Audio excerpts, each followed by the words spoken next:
I'm back on the road exploring more of our magnificent nation. The most incredible vista. As ever, I'm joined by my trusty camper, named after one of my favourite people, Helen Mirren.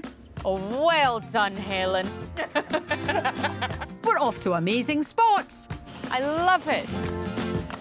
You're on the telly. Hi, Mum. Enjoying local pastimes. And we're off. Hunting out quirky customs. Oh, what is going on? You won. Oh, Dad! And meeting great people. I love the way you think. It's quite a big flame, that. I'm just going to breathe it all in. It sounded like a bunch of Glaswegians approaching. It's a feast for the eyes. Absolutely spectacular. That has raised the heart rate. Ears. Can you hear me? I can't hear you. And all the senses. That is beautiful. We live in a land full of wonder. So come along on my grand day out.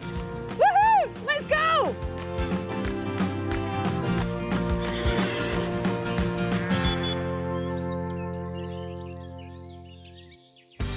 This time, I'm blazing a trail through Cheshire and its surrounding countryside, home of inspiring pioneers and amazing sights. That view is spectacular. I'll be commanding ancient armies, Vexillarium testi tudo. learning chaotic crafts, You're meant to be making a cone. revealing cosmic secrets, Now that's what every control room needs, a red button. and discovering groundbreaking moves No one better come near me now, I'll tell you that. in a breathtaking place.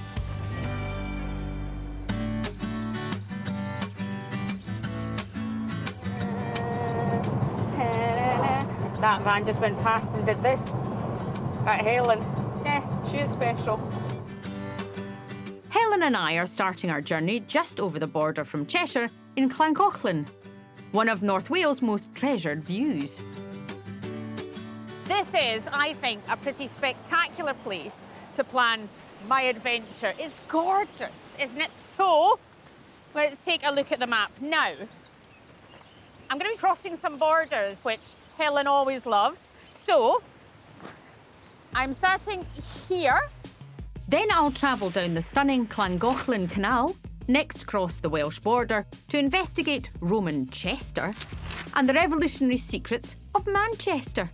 I'll head south to explore Stoke-on-Trent and its world-famous Pottery, trek up to unearth intergalactic revelations, and finally bootle around Cheshire's beautiful countryside to unearth salty Northwich. The weather is holding up just now, but I'm still wearing my pack-mac, just in case. Safety first, that's my motto. Let's get going.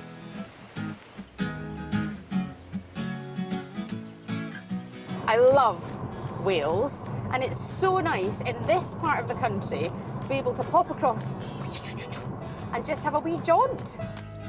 I'm in the mood to take to the water along the Llangollen Canal.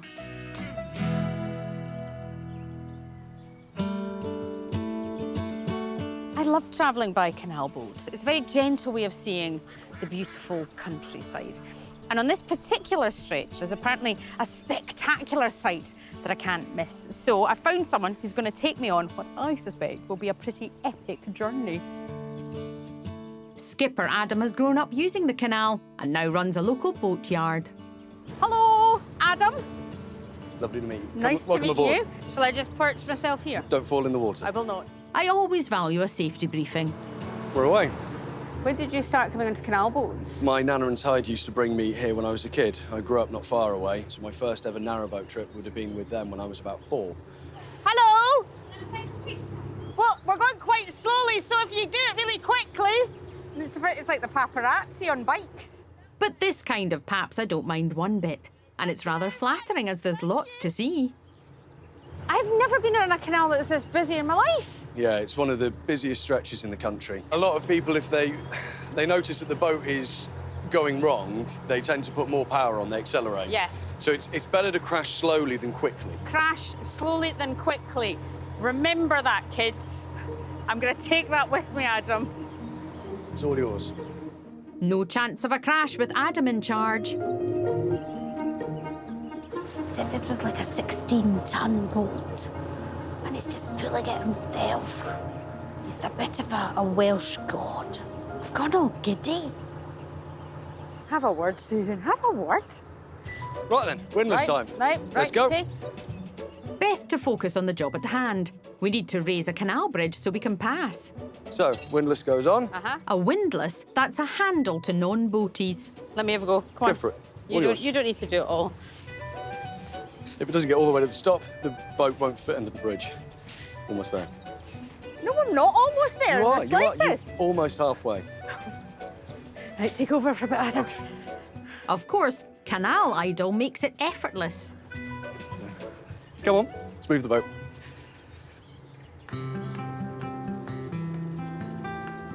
Luckily, some of the bridges don't need raising. I don't need to duck. You'll be all right. I don't need to duck. I can just make it.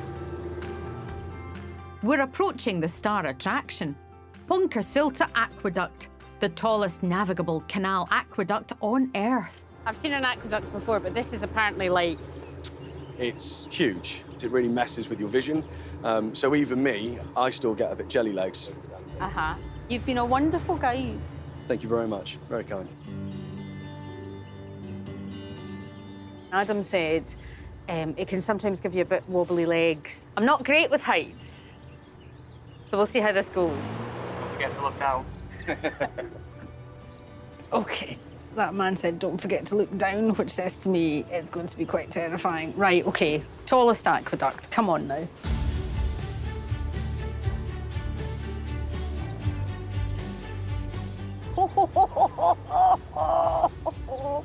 Is literally just the width of the boat. First of all, we're very high up, but this is the right place to sit because that view is absolutely spectacular. Made of 18-stone piers supported by cast iron arches, it's more than 125 feet high. Oh my goodness! It's basically crossing the valley. You can see for miles across the glorious countryside. What a special thing to do. Isn't it beautiful? Opening in 1805, it was designed by engineering genius Thomas Telford to transport Welsh slate and coal to England. Down here, there's a beautiful river coursing through the countryside. All the ingredients for absolutely the best possible start to my journey. Coming up, I issue some orders. Vexellario intenti! If that was my shopping, I'd be delighted. And I discover how the Suffragettes This is where women stood up and fought for the vote. had a surprising sideline in martial arts.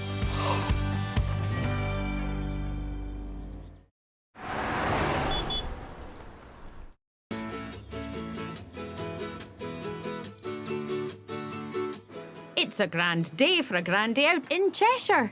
What a glorious day it is. Helen looks absolutely at her best, sun glinting off her beautiful flowers. I've got my shorts on. I've got my shorts on. It's very rare my legs are exposed to sunshine, but today's the day. It just lightens the mood, doesn't it? So, toot toot, off we go.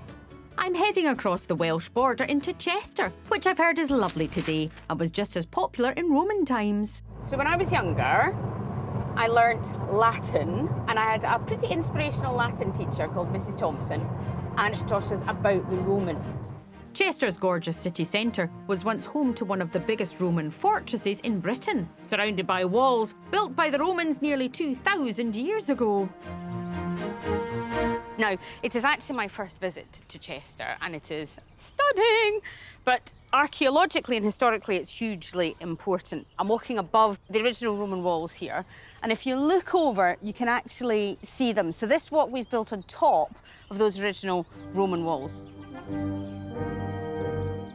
At 2 miles long, these epic walls are the longest, largest and most complete in Britain.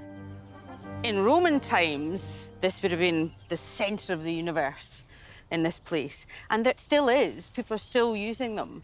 And it's lovely that we still have that chance today to literally walk in the footsteps of the Romans. On the edge of the fortress was the biggest amphitheater in Britain. Built like the Colosseum, it could hold around 10,000 people.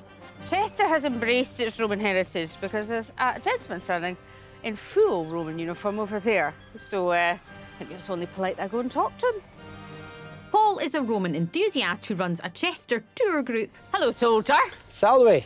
This is a big space. It's also a business. Somebody had to invest the money to build it and then hope to get a return from people coming here to watch the spectacle. So we know that whilst watching people being killed and murdered here, people are eating barbecue beef ribs because they've found the remains of those under the seats. Entertainment-wise, what were they watching? It's the spectacle of the Munera, the Roman Games. This place is the final metering of what happens if you mess with Rome. The day usually starts with the tethering stone.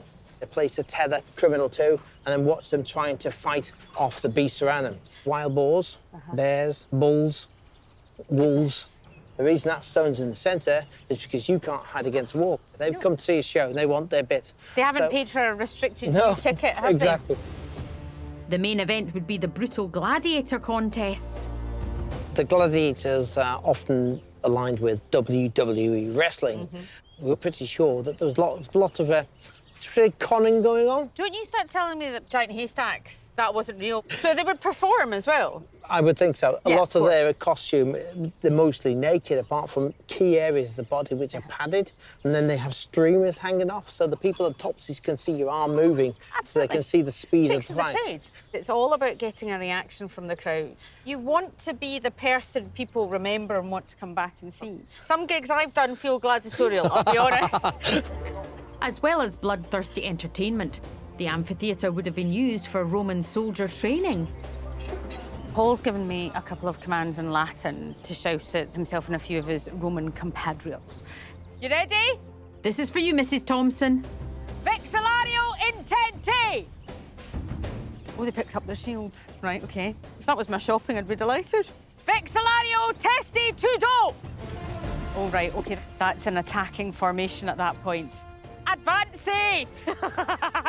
Just made up that Latin word. Mrs. Thompson will be delighted. Oh, gosh. There they are. Well, it seems to be working anyway. Not sure we learnt that one.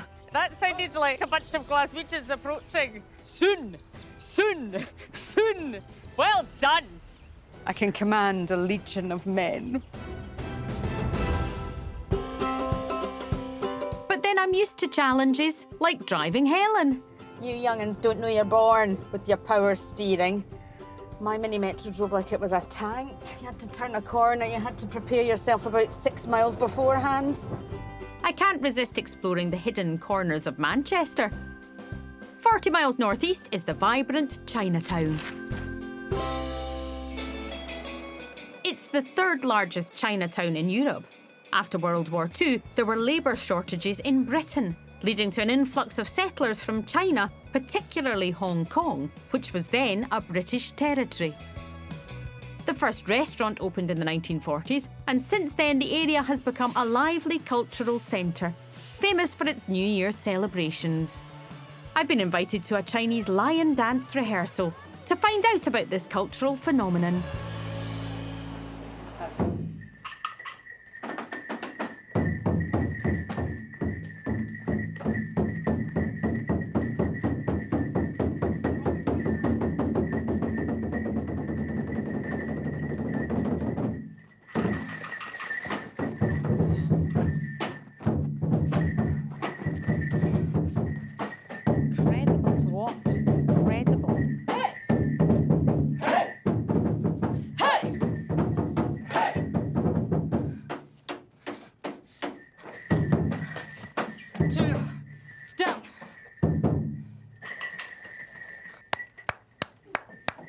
That was incredible.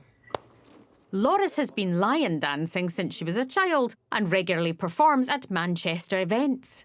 As someone who's dabbled in dance, I did ballroom and Latin. Yeah. This was something that I've never seen before. Tell me what line dance is. The mythology behind it is that During Chinese New Year, there'd be this spirit or monster that would come to the Chinese villages and destroy all the crops. One year, the villagers decided to come together and they built this monstrous-looking head. They used it to scare off the spirit. So that's why we always perform lion dance during Chinese New Year now, because we're warding off all the bad luck and we're bringing in the good luck. You were at the head, and then there's someone behind as well. Yeah, bent over. So you're trying to juggle literally so many different things. Doing the head is probably a bit more mentally taxing because you have to be so aware of what's going on. Whereas if you're the bum, physically it's very taxing. Or you don't really need to be thinking as much as long as you follow the cues. It's like any dance partnership, actually. Yeah. You have to trust each other. Sometimes when I speak to people about these kind of things, they say there's no one to pass it on to. But you're all very young and keeping it going. Especially in Manchester, we have quite a big Chinese community. The reason we all do this is because we genuinely love it so much. I do not know how you do it. I struggle to do a basic ballroom step. It's magnificent what you do. It really is. That is one of the most spectacular things I've ever seen.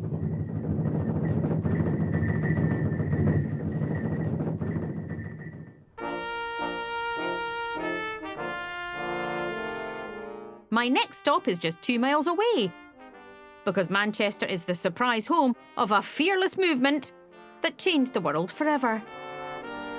If I say suffragettes to you, I hope you know what I'm talking about. The group of brave and courageous women who fought to get the vote. Now, they ultimately achieved their aim, but do you know what I'm interested in? I'm interested in the beginning. And here in Manchester, off this busy road, this is where it all started. Emmeline Pankhurst was born in Manchester and in 1903 founded the Suffragettes, a militant campaigning action group at number 62 Nelson Street. She also lived here with her family. I'm honoured to find out more from Helen Pankhurst, Emmeline's great-granddaughter. It is so incredible to meet you here, specifically here. There's so much history in this place. This is where it all started. This is where women stood up and fought for the vote rather than quietly, nicely asking for it. So this was her house. Yes. And this was her parlour. And this is where the first meetings took place. Yeah. What do you think it was about Emmeline that made her so powerful, so able to lead a movement? She is a widow. She is the head of the family. All of the girls take on a role, so it becomes this family cause. And then the amazing sisterhood that develops. One of the things we need to really admire them for is the PR savviness. The machinery around communications is incredible. But it soon became clear that peacefully protesting their point wasn't having an impact. So Emmeline turned to disruptive action. Women who are supposed to be obedient and quiet use domestic items to create mayhem. A toffee hammer, they use it to break windows. A mustard jar to make explosives. Their disruption led to imprisonment, where they continued their protests with hunger strikes and were brutally force-fed. So a medal for valour, which was given to the suffragettes who had been imprisoned and force-fed, they would get one of these bars each time they went. Oh, goodness So sakes. sometimes you will see the medal with lots of bars. Just the idea of going to prison, then the idea of not eating, then the idea of being force-fed, not once, not twice, but repeatedly. It's the bravery. And I often think about that. When you think about it, apologies, would I have the bravery to do what they did? I don't know if I would. I hope I would. But they didn't they? And they earned medals like that. And it's quite awe-inspiring. It is the perseverance with which they fought their campaign. These women who stood up and said that women didn't have to be quiet and submissive. It's giving women confidence in who they are and what they can be, in their ambitions, in their dreams. My goodness. What was it like growing up with that name? A lot of the work that I do, and I have continued it because I felt the job's not done. If they were here now, in this room, here, right now, would they be saying, it's all done, it's all dusted? Wouldn't. They wouldn't. No, they wouldn't. There is nothing, I think, more powerful than finding your voice. To sit here is so special. Thank you very much. Real pleasure. I'm going to have a small weep in the corner now, actually, if that's OK. My goodness.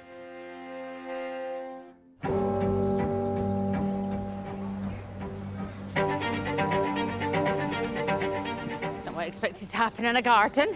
At protests, the suffragettes often had to protect themselves from police and other opponents. And just outside, Jen and Lauren are practising a surprising form of suffragette self-defence. Hello, can I interrupt? Absolutely. Oh my Do come in. goodness. What is it you're doing? This is Suffragette. Jiu-jitsu was brought over to this country in the late 1900s. And it soon became part of the suffragette movement after a 1910 march on Parliament that became known as Black Friday. There were about 300 suffragettes there. Against them, there were 6,000 police. That would be terrifying. Absolutely terrifying. And there were an awful lot of women who were both physically and sexually assaulted. A horrific event. Absolutely horrific, yeah. The suffragettes realised they needed a method of defending themselves. And they'd heard of a lady called Edith Garrett. Right. Edith was not much taller than you. I think she was 4'11". That's precisely how tall I am. Excellent, excellent. Edith was probably this country's first female martial arts instructor. Really? And she trained a group of the suffragettes who were designated to protect the Pankhursts when they were out on protest. And these two still know the moves used by the suffragettes over 100 years ago. I just want to make this clear, this is a friendly bout, ladies and gentlemen. Imagine you're holding a pint of lager, and you're going to lift that pint up over Lauren's wrist and put it on the other side. I think I'm a natural and ready for the next move. What you're going to do here, Superman, straight up through the middle. Yeah. So, like that? That's it, yeah. But if you need a bit more time to get away, do you want to trip her as well? Oh, God. Right. I really do. And thankfully, I don't think she minds. So you're going to grab me. You're going to... OK, so I do that. Yep. I get you there. I That's go it. there. And then I Keep just your toes. put my That's foot it. down. That's really easy, actually, isn't it, to trip someone like that? I'm wondering why I've never learnt that before. I know, right? I can only imagine that when the adrenaline's going and you're faced with what's coming towards you, that this would give them the confidence to do something to help themselves a little bit. It's amazing. No one better come near me now. Thank you, Manchester, for the suffragettes and for suffragitsu.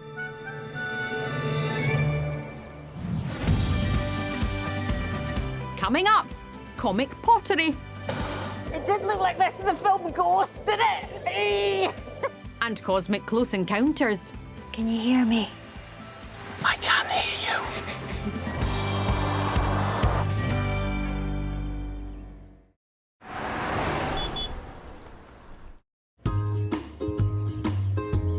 I'm exploring Cheshire and its surrounds. I always treasure these little moments when it's Helen and me in the countryside, just pootling along, stopping wherever we want. That's the joy of it. It's not that I'm a control freak or anything. Shut up. What are you saying?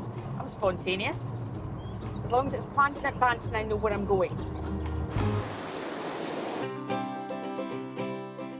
I've popped just over the Cheshire border to Stoke-on-Trent, a region world famous for its pottery.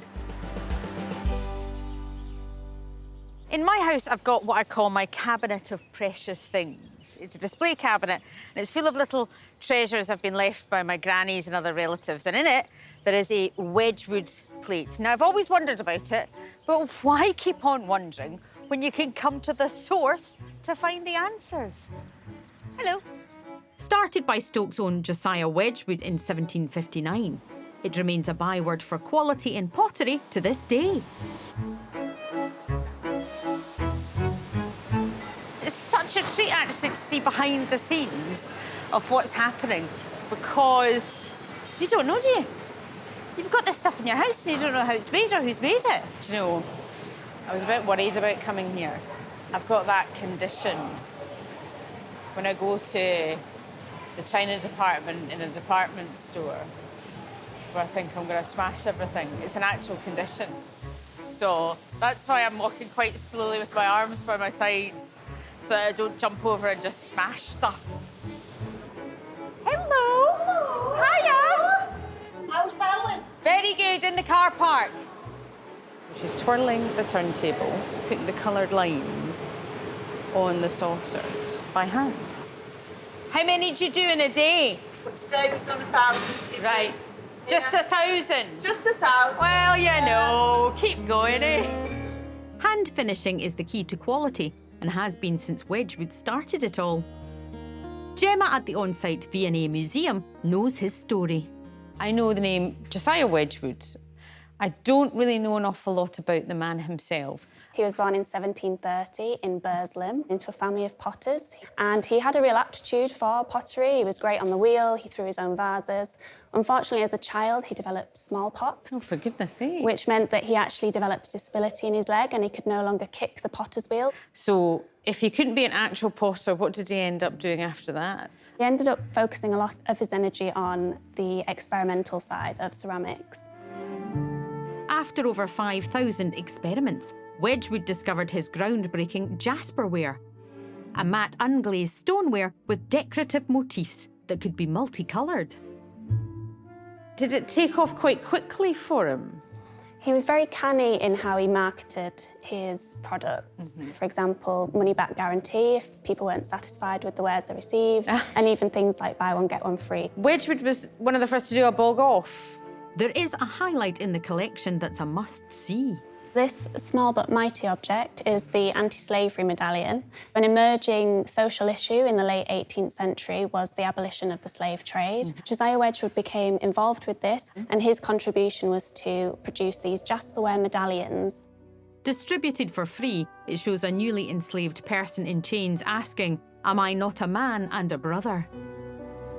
People would wear them very much like a protest badge would be worn today. That's incredibly powerful, isn't it?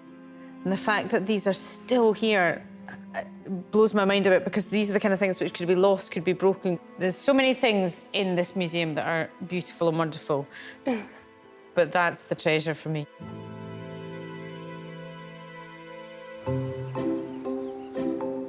Generations of potters have been inspired right here. And maybe I can be the next with the help of Lindsay. Pushing with your hands like that. Yep. Pushing it in. Yeah, that's it. I'm aiming to make a pot. It's got to be very fast. Not bad. It did look like this in the film Ghost, didn't it? Yeah, like a cone, like so. It's all a bit more physical than I'd thought. Get this arm down. Just push down for me, yeah? Not too much with your thumbs, just with your hands. More water. And that's not the only challenge. Can you push my glasses up? Absolutely. Yep, that's it. I'm sweating. Susan, get a grip. Push that thumb down Push now. that thumb down. That's it. Okay, now with your foot, slow down the wheel. I panicked, I'll be honest, I panicked.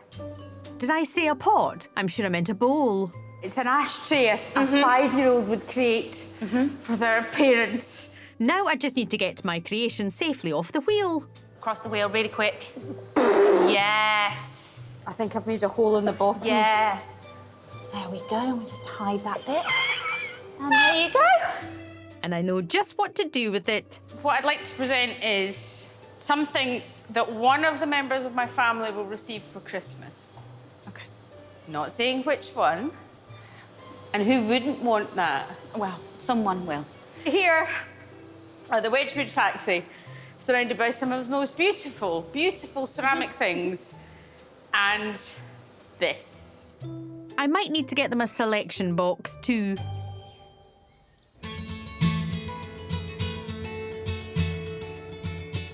Just 30 miles north on the Cheshire Plain lies Jodrell Bank. What I'm on the lookout for is something that apparently is so big you can't miss it. It is a mahusive, technical term, big telescope. And there it is. rising out of the countryside. I feel like Jodie Foster at the start of Contact, waiting to find aliens or something. The intergalactic level telescope at Jodrell Observatory is one of the biggest and most powerful radio wave telescopes in the world. I mean, I saw it from the roads, but it's only when you get up close to it you realise the scale of the thing. It is absolutely huge. Looks like it's positioned there, seeing if there is indeed life in outer space. It's amazing. Just in the middle of the countryside. I don't know a lot about telescopes, so I need to find out what's going on. But in the meantime, my imagination is working overtime. Feels like I'm in a restricted area, in a secret government project. I'm ready to run if the police come. But then I always am. Professor Tim lives and breathes all things spacey. Give me an idea of how powerful it is. If you took your mobile phone and you went to Mars and you made a mobile phone call, we could detect that mobile phone call with this telescope here from Earth. That's useful. I can't make a phone call from my back garden, Tim, because the signal seems to cut out when I'm next to a big wall. When it was built in the 1950s, it was by far the largest telescope in the world, at 200 feet in diameter. It collects radio wave signals, allowing scientists to determine what was happening in distant galaxies. So is this telescope helping look to see if there's something going on up there? Have you looked for aliens? Yes, we've certainly done that. Right. We haven't picked up a signal from them yet, and I would have told you if we had, I promise. I don't know if you would. I don't know if you would, Tim, because I can't hold my water. I'd be out there going, there are aliens! You'd be like, are you like me? Are you an aficionado of the sci-fi genre? I am, yes. Are you a fan of a programme called Doctor Who? I certainly am a fan yes! of Doctor Who. Come on, now. Right, when I was a kid, watching Doctor Who, travelling to planets, I just adored it. Did that spark something in you for your future career? I'm sure it did. The few formative things I can remember related to space were watching Doctor Who, the first series of Star Trek, and the moon landings in 1969. Did this actually appear in a Doctor Who episode? There was an episode called Logopolis. Tom Baker as Doctor Who and the Master are up in that building at the top of the tower there. And there's a bit of a fight, and Tom Baker falls off and lands on the ground underneath, and it's at that point that he regenerates into Peter Davison. I'm not going home. This is where I live now, right? I live with Tim in this telescope talking about Doctor Who. If someone could send a message to my wife and my cat children, this is where I live now. But science fact can be just as thrilling. The telescope's power at gathering and channeling radio waves is mimicked in its smaller-sized siblings, which do the same with sound. These two dishes on either side of us here, the whispering dishes, so you can just whisper and you can hear each other talk. Right, you go that way, I'll go this way.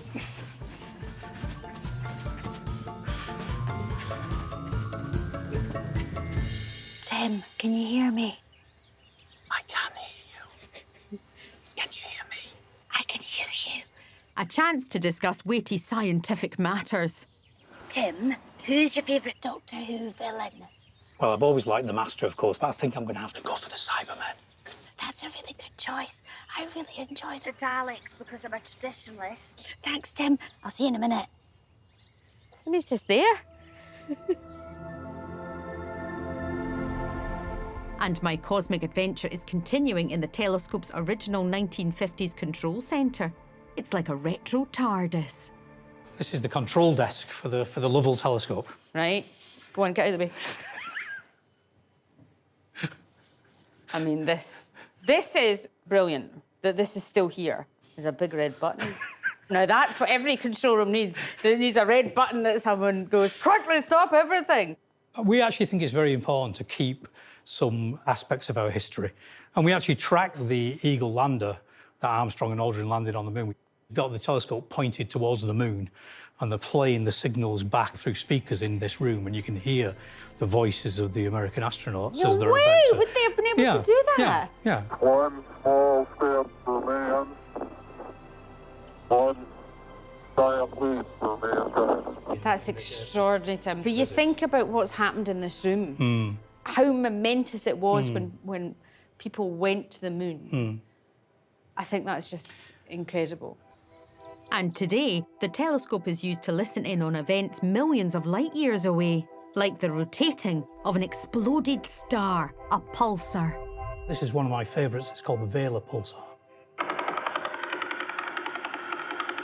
It's a snare drum, isn't it? Well, it's that kind of... And with that, we are able to test our theories of physics. So we're always in the hope that we'll prove Einstein wrong. I'm just trying to prove my mum wrong sometimes.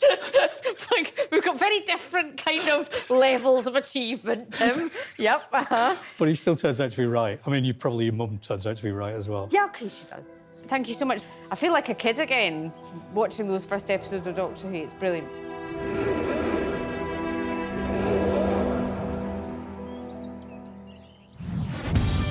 Coming up, indulgence with a sweet treat. Flavours. Oh my goodness, they've got hundreds. Rocky Road, unicorn.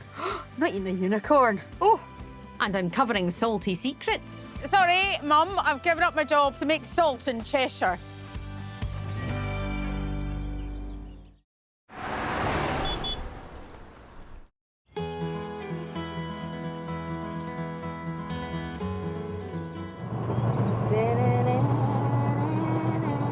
A lot of those cars with those roof racks on it for things. Don't need that with Helen. Literally like the TARDIS, this thing. You could have a double bed, 6 filing cabinets, and 3 horses in the back of this van. No bother. I'm continuing my cosmic adventure in Cheshire with a quick stop off at a farm for a drive-in ice cream treat with Helen.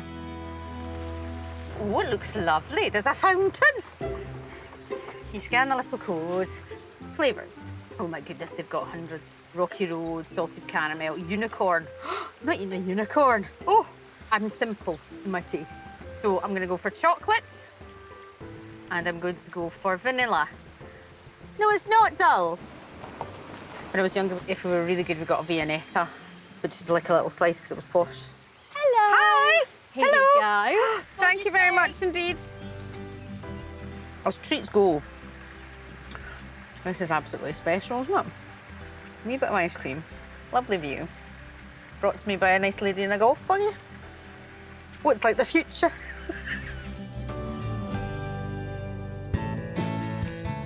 Well, the future may be sweet, but in Cheshire, the past is very much salty. It's been a part of this place since Roman times. When I was growing up, salt was salt. You had salt and pepper on the table, and that's what it was. And I seem to recall adding quite a lot of salt to my meals when I was younger. And it's only recently I've discovered fancy salt. It's pink Himalayan salt that my sister brought me back from somewhere very fancy. 18 miles northeast is the salty town of Northwich. Apparently, if a Cheshire place has witch in the name, it's a fair bet it was once big in the salt business. And few were bigger than here at the Lyons Salt Works. Built in the late 19th century, it's one of only 4 places left in the world where salt was produced by open pan. Kate works here and knows her salt. This place looks amazing. Where am I? The Lyons Salt Works is a scheduled ancient monument, which means that it's historically as significant as Hadrian's Wall and Stonehenge. It's amazing. It's here because this is where the salt is underneath our feet. 2 massive layers of it formed about 250 million years ago. I've got a bit of that rock salt in my pocket. Up to 300-metre thick layers of rock salt lay sandwiched between mud. And over 2,000 years ago, people discovered salty water brine pools coming to the surface. The brine here is 8 times saltier than seawater. That's really salty. These works, which pumped up the brine 40 metres below the ground and processed it in large pans, made salt for nearly 100 years, exporting it all over the world, from Nigeria to New Zealand. This shed here, so that's one of the salt pans. This is pan 4. I wasn't quite expecting that. No. It's massive. About the size of half a tennis court, with a big furnace underneath. It'd be filled with brine, and then gradually the water would boil off, and you'd be left with the salt crystals. The boiling pans would be boiling steam This place is incredibly atmospheric.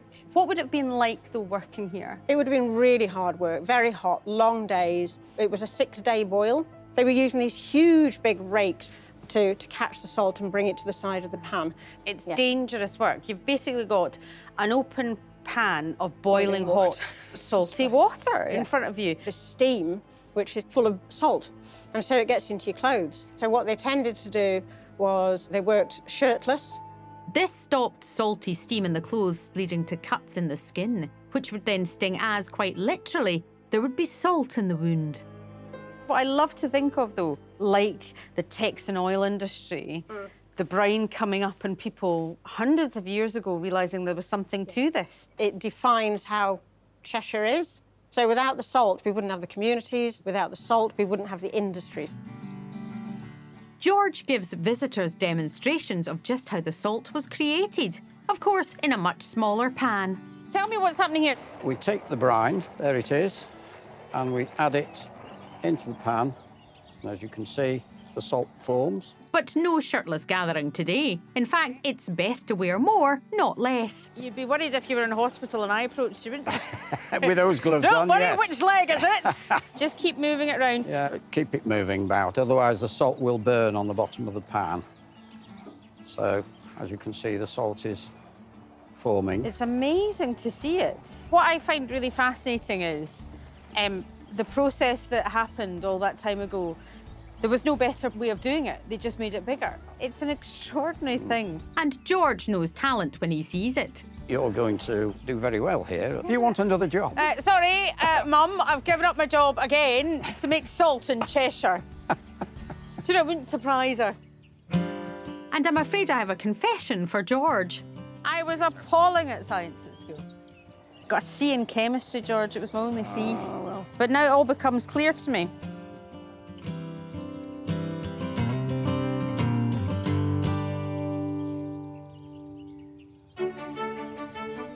It's the end of my adventure on this illuminating journey. One of the things I hold on to most dearly as I get older is the ability to still be surprised by the world. I've travelled a lot of ground on this journey. But everywhere I've gone, I've discovered something unexpected. People who have changed the world, but who still resonate today. It's been pretty epic, hasn't it?